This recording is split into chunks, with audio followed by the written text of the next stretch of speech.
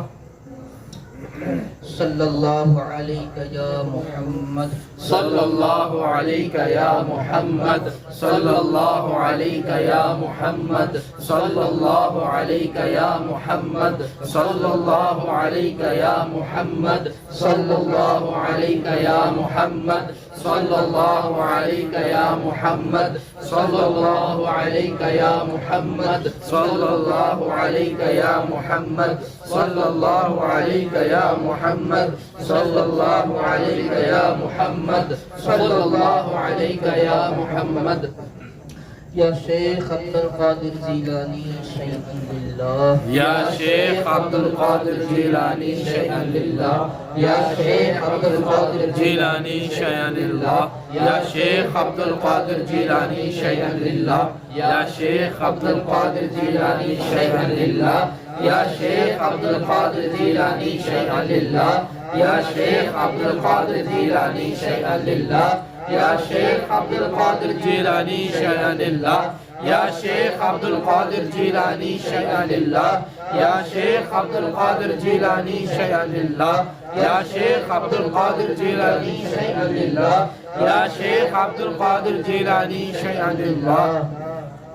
هو القادر هو الحق هو القادر هو الحق هو القادر هو الحق هو القادر هو الحق هو القادر هو الحق هو القادر هو الحق هو القادر هو الحق هو القادر هو الحق هو القادر هو الحق هو القادر هو الحق هو القادر هو الحق هو القادر هو الحق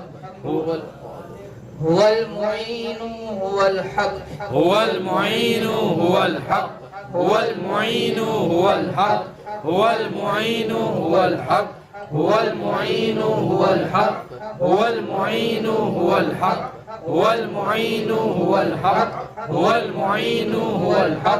هو المعين هو الحق هو المعين هو الحق هو المعين هو الحق هو المعين هو الحق 11 بار درود شریف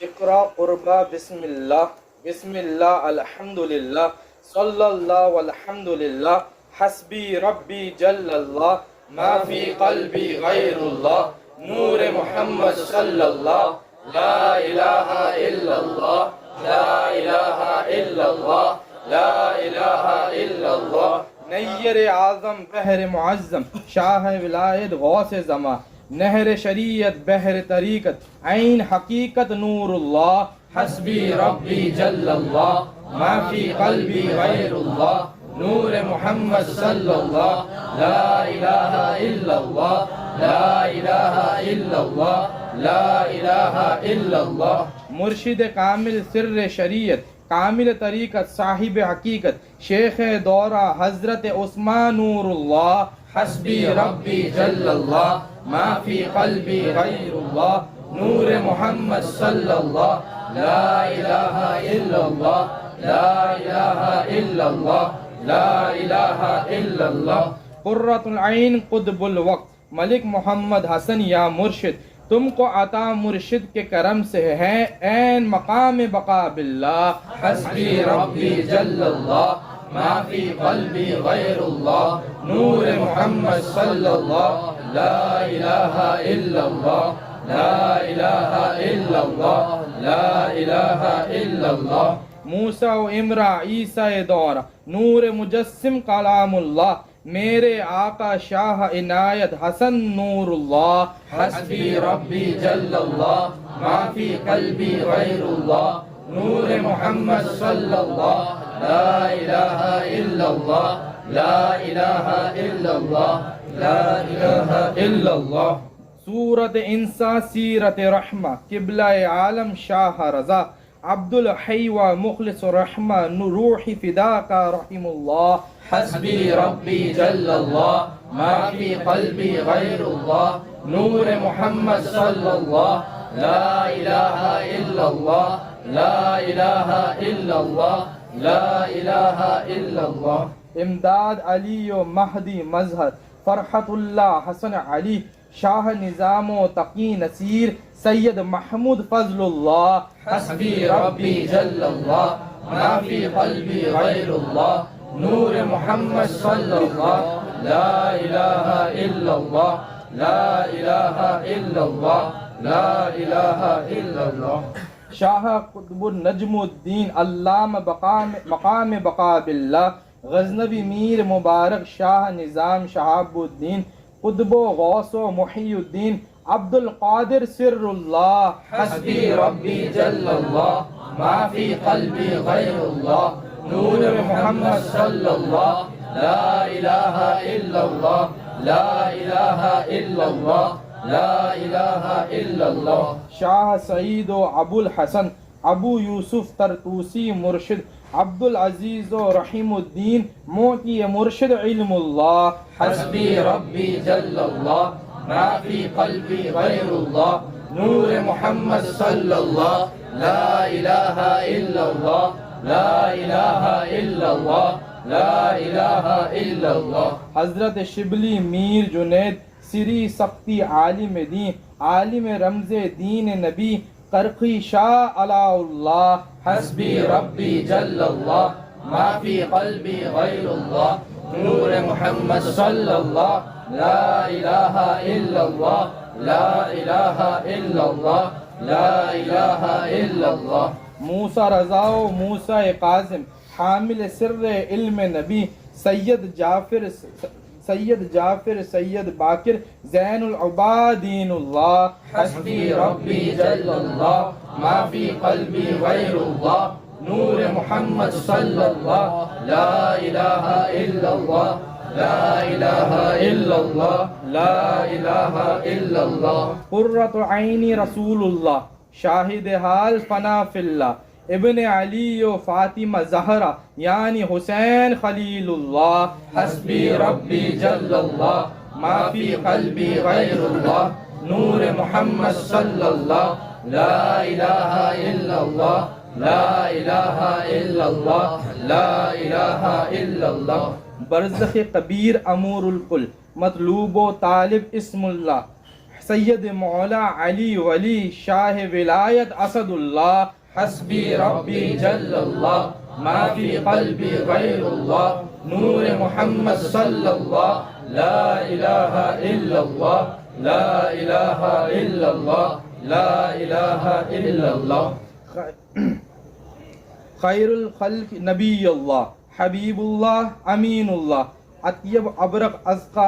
اسنا علی صلاۃ اللہ حسبی ربی جل اللہ ما فی قلبی غیر اللہ نور محمد صلی اللہ لا الہ الا اللہ لا الہ الا اللہ لا الہ الا اللہ سید و اجمل اکمل و افضل احمد حامد اسم محمد صلی اللہ وصلی اللہ حسبی ربی جل اللہ ما فی قلبی غیر اللہ نور محمد صلی اللہ لا الہ الا اللہ لا الہ الا اللہ لا إله إلا الله اللهم نور قلبي أسألك من خير نسيرا أخلص ديني خلص سري أصلي كلي يا الله حسبي ربي جل الله ما في قلبي غير الله نور محمد صلى الله لا إله إلا الله لا إله إلا الله لا إله إلا الله اغفر وارحم تائب أحقر حشرنا على ملة أحمد شرفنا وعززنا سبتا بولو يا الله حسبي ربي جل الله ما في قلبي غير الله نور محمد صلى الله لا إله إلا الله لا إله إلا الله لا أعوذ بالله من الشيطان الرجيم بسم الله الرحمن الرحيم لا يستوي أصحاب النار وأصحاب الجنة أصحاب الجنة هم الفائزون لو أنزلنا هذا القرآن على جبل لرأيته خاشعا متصديا من خشية الله وتلك الأمثال نضربها للناس لعلهم يتفكرون والله الذي لا إله إلا هو عالم الغيب والشهادة هو الرحمن الرحيم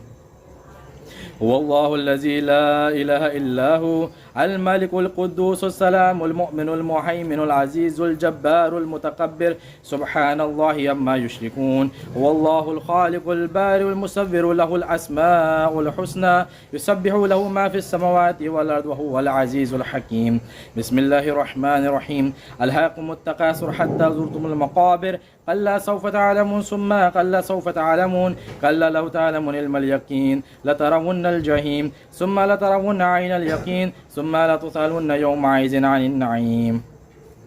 بسم الله الرحمن الرحيم قل يا أيها الكافرون لا أعبد ما تعبدون ولا أنتم عابدون ما أعبد ولا أنا عابد ما عبدتم ولا أنتم عابدون ما أعبد لكم دينكم ولي دين بسم الله الرحمن الرحيم قل هو الله أحد الله الصمد لم يلد ولم يولد ولم يكن له كفوا أحد بسم الله الرحمن الرحيم قل هو الله أحد الله الصمد لم يلد ولم يولد ولم يكن له كفوا أحد بسم الله الرحمن الرحيم قل هو الله أحد الله الصمد لم يلد ولم يولد ولم يكن له كفوا أحد بسم الله الرحمن الرحيم قل أعوذ برب الفلق من شر ما خلق ومن شر غاسق إذا وقب ومن شر النفاثات في العقد ومن شر حاسد إذا حسد بسم الله الرحمن الرحيم قل أعوذ برب الناس مالك الناس إله الناس من شر الوسواس الخناس الذي يوسوس في صدور الناس من الجنة والناس بسم الله الرحمن الرحيم الحمد لله رب العالمين الرحمن الرحيم مالك يوم الدين إياك نعبد وإياك نستعين اهدنا الصراط المستقيم صراط الذين أنعمت عليهم غير المغضوب عليهم ولا الضالين بسم الله الرحمن الرحيم ألف لام ميم ذلك الكتاب لا ريب فيه هدى للمتقين الذين يؤمنون بالغيب ويقيمون الصلاة ومما رزقناهم ينفقون والذين يؤمنون بما أنزل إليك من قبلك أنزل إليك وما أنزل من عليك وبالآخرة هم يوقنون أولئك على هدى من ربهم وأولئك هم المفلحون وإلهكم إله واحد لا إله إلا هو الرحمن الرحيم ألا إن أولياء الله لا خوف عليهم ولا هم يحزنون إن رحمة الله قريب من المحسنين دعواهم فيها سبحانك اللهم وتحية فيها سلام وآخر دعواهم أن الحمد لله رب العالمين وما أرسلناك إلا رحمة للعالمين ما كان محمد أبا أحد من رجالكم ولكن رسول الله وخاتم النبيين وكان الله بكل شيء عليما إن الله وملائكته يصلون على النبي يا أيها الذين آمنوا صلوا عليه وسلموا تسليما اللهم صل على محمد صاحب التاج والمعراج والبراك والعلم دافع البلاء والوباء والقحط والمرض والألم اسمه مكتوب مرفوع مشفوع منقوش في اللوح والقلم سيد العرب والعجم جسمه مقدس معطر مطهر منور في البيت والحرم شمس ضحى بدر الدجى صدر الأولى نور الهدى قافل ورمز الظلم جميل الشيم شفيل الأمم صاحب الجود والكرم والله عاصمه والجبريل خادمه والبراق مركبه والمعراج سفره وسد المنتهى مقامه وقاب قوسين مطلوبه والمطلوب مقصوده والمقصود موجوده سيد المرسلين خاتم النبيين شفيع المسلمين أنيس الغريبين رحمة للعالمين راحة العاشقين مراد المشتاقين شمس العارفين سراج السالكين مصباح المقربين محب الفقراء والغرباء والمساكين سيد الثقلين نبي الحرمين إمام القبلتين وسيلتنا في الدار صاحب كاب قوسين محبوب رب المشرقين والمغربين جد الحسن والحسين مولانا ومولى الثقلين أبي القاسم محمد بن عبد الله نور من نور الله يا أيها المشتاقون بنور جماله بلغ العلا بكماله كشف الدجى بجماله حسنت جميع خصاله صلوا عليه وآله صلوا عليه وآله صلوا عليه وآله وأصحابه وسلموا تسليما. الحمد لله رب العالمين والصلاة والسلام على سيد الأنبياء والمرسلين جزا الله عنا سيدنا ومولانا محمد صلى الله عليه وسلم ما هو أهله يا أرحم الراحمين يا أرحم الراحمين يا أرحم الراحمين. ربنا أتنا في الدنيا حسنة وفي الآخرة حسنة وقنا عذاب النار. اللهم آمين. اللهم لا تقتلنا بغضبك ولا تهلكنا بعذابك وعافينا قبل ذلك. اللهم لا تؤاخذنا بسوء آمالنا ولا تسلط علينا من لم يرحمنا في الدنيا والآخرة وكف أيدي الظالمين عنا يا حفيظ. احفظنا ويسر أمورنا وحسن مرادنا وتمم تقصيرنا واشفينا واشفي مرضانا یا ارحم الراحمین یا ارحم الراحمین یا ارحم الراحمین. اے مالک المولا جو کچھ پڑھا جو کچھ ذکر کیا اس میں جتنی غلطی کوتاہی ہوئی اپنے فضل سے اپنی رحمت سے تمام ہماری غلطیوں کوتاہیوں کو معاف فرما. تمام کو اپنی بارگاہ عالی میں قبول و منظور فرما. ان کا تمام ثواب اپنی شان کے مطابق عطا فرما. تمام ثواب حضور نبی کریم رؤوف الرحیم علیہ افضل الصلاۃ والتسلیم کی بارگاہ عالی میں پیش کرنے قبول و منظور فرما. حضور کے توسل سے تمام صحابہ کرام ازواج مطہرات امت المومنین المومنات تابعین تبع تابعین اولیاء کرام بزرگان دین علماء مجتہدین رجال الغیب سلاطین اربع تمام مخلوقات کی بارگاہ میں پیش کرتے ہیں قبول و منظور فرما. یا رب العالمین خصوص بالخصوص اہل بیت اطہار کی بارگاہ میں پیش کرتے ہیں قبول و منظور فرما. یا ارحم الراحمین خصوص بالخصوص حضور سیدی غوث اعظم محبوب سبحانی قندیل نورانی شہباز لامکانی حضرت شیخ عبد القادر جیلانی رضی اللہ عنہ کی بارگاہ میں پیش کرتے ہیں قبول و منظور فرما. یا رب العالمین تیرے ذکر کی برکت سے تیرے خاص بندوں نیک بندوں کے صدقے سے تیری بارگاہ میں عرض کرتے ہیں مولا کریم ہم سب کے دلوں میں جو نیک جائز دعائیں تمنائیں خواہشات ہمارے حق میں بہترین قبول و منظور فرما. یا ارحم الراحمین یا ارحم الراحمین یا ارحم الراحمین جس کے دل میں جو مسئلہ ہے مولا کریم جس کے گھر میں کوئی مسئلہ ہے یا رب العالمین تو بہتر جانتا ہے سب کے مسائل حل فرما. یا رب العالمین جو مانگ سکے وہ بھی عطا فرما جو نہ مانگ سکے وہ بھی عطا فرما. اللهم إنا نسألك إيمانا وفضلا دائما ورزقا واسعا وسعيا مشكورا وذنبا مغفورا ودعاء مستجابا ولقاء الله نصيبا وجنة فردوسا وعقلا كاملا وعلما نافعا ونعيما مقيما. اللهم لا إله إلا أنت سبحانك إني كنت من الظالمين. اللهم آمين. جو مانگ سکے وہ بھی عطا فرما جو نہ مانگ سکے اپنے فضل سے عطا فرما. ربنا تقبل منا إنك أنت السميع العليم وتب علينا إنك أنت التواب الرحيم. سبحان ربك رب العزة عما يصفون والسلام على المرسلين والحمد لله رب العالمين. یا رب العالمین جو بیت ہوئے ان کو دین پر صحیح طریقے سے عمل کرنے کی توفیق عطا فرما. سلسلے کی تعلیم پر عمل کرنے کی توفیق عطا فرما. وصلی اللہ تعالی علی خیر خلقہ. یا رب العالمین حیدر بھائی بیمار ہیں اور ہمارے علاقے میں کتنے مریض ہیں یا رب العالمین جو ہمیں معلوم ہے جو نہیں معلوم. یا رب العالمین کوئی روزی کے حوالے سے پریشان ہے کوئی رشتوں کے حوالے سے پریشان ہے. یا رب العالمین تو سب کی مشکلات جانتا ہے اور تو سب کی مشکلات حل کرنے پر قادر ہے. یا ارحم الراحمین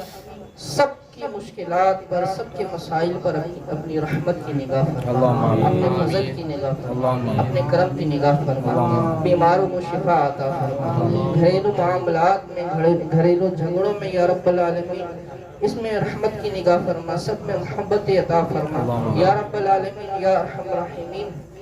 ہم سب کو دین پر عمل کرنے کی توفیق عطا فرما. سبحان ربک رب العزت عما یصفون والسلام علی المرسلین والحمد للہ رب العالمین. لا الہ الا اللہ محمد رسول اللہ.